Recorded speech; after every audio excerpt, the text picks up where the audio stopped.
సాగునీరు లేక ఎండిపోయిన సాగు పంటలు.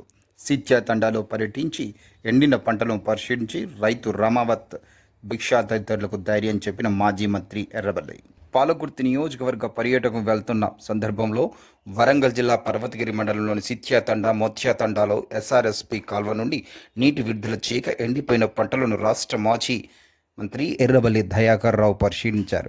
ఈ సందర్భంగా అక్కడే వ్యవసాయ పనులు చేసుకుంటూ ఉన్న రైతు రామావత్ భిక్ష పొలంలో బోరును పక్కనే ఆనుకొని ఉన్న చెక్ డ్యాంను పరిశీలించి సాగునీరు అందక ఎండిపోయిన నారుమడిని చూసి మాజీ మంత్రి ఎర్రబెల్లి దయాకర్ రావు ఆవేదనకు గురయ్యారు.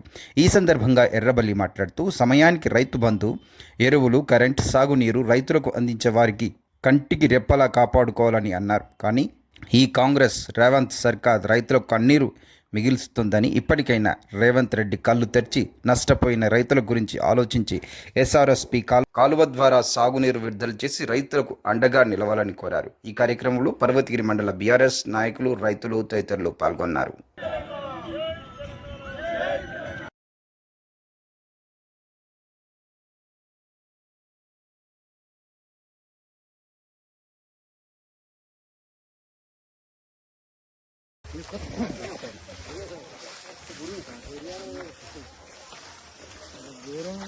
ఒక వారం రోజులు పోతే అయిపోయింది.